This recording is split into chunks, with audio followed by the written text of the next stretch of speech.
Aksionov would be very happy today. I'm not sure he's received so much attention in the lately. My paper's on Vasily Aksionov and artist publishers, from Stania Ptitsa to Ozhog. A few words by way of introduction. I worked as editor at artists publishers for a decade, from 1981 to 1991. The timeline for my talk today is roughly the mid-70s through 1980, so I was not involved in any of the events that I'm going to talk about.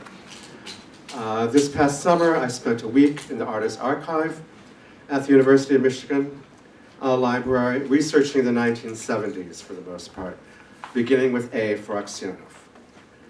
I knew that Aksionov had played an important role in the history of artists, but I had no idea how great or multifaceted a role. The letters illustrate quite clearly just how important he was for artists. A large part of the correspondence is in English. I have silently corrected Aksionov's English. Of course, Aksionov was perhaps the best-known contemporary Soviet author published by artists in Russian, and the most successful, if you gauge success not on the ability to publish your best work, but on material success. For example, overseas travel.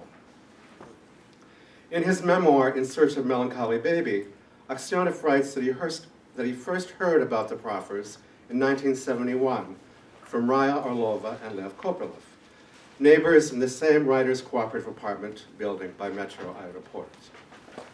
They showed me the first issue of Russian Literature Tri-Quarterly and one of the first reprints, maybe Kotik Litayev.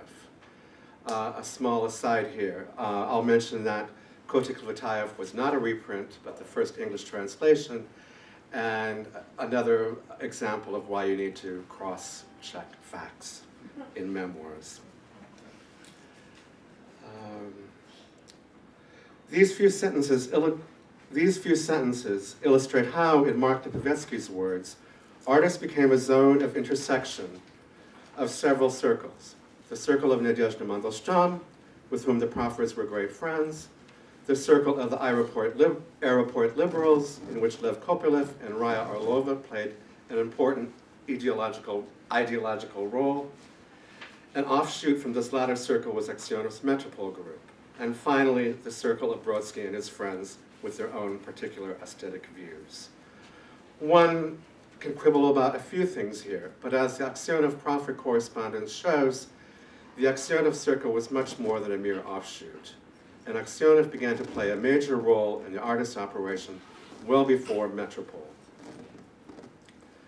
At the risk of running ahead of myself, Lipovetsky's scheme also reveals the gaping hole left behind after the Aksionov and Kopolovs emigrate in 1980.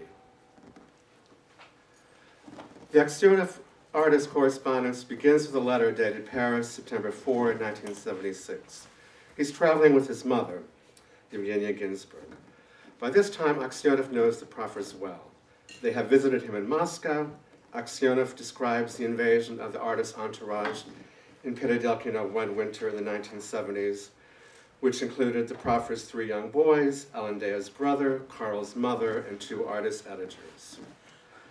And Aksionov visited them in Ann Arbor on their way back from Los Angeles, the trip to America that he writes about in Krugliye Sutki Non-Stop.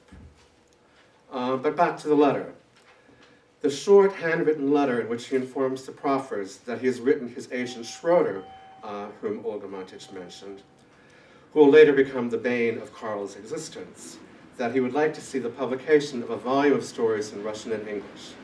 And then he moves on to Zolotaya Nasha Jeleska, which he wrote in 1972, and which VAP has a copy to sell translation rights. Doubleday has passed on it because it is too avant-garde. Aksionov offers the English and Russian language rights to artists. But what we don't find out till several letters later is that the Russian text that VAP has is deliberately missing several pages that were removed because of censorship.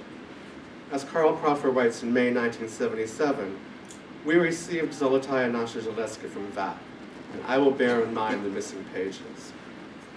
The texts have been deemed unpublishable in the Soviet Union, though evidently not so anti-Soviet to prevent VAP from selling translation rights, as they had received special permission for export. The Russian text was eventually published by artists in 1980, the same year as Ozhog. The English translation did not come out until 1989,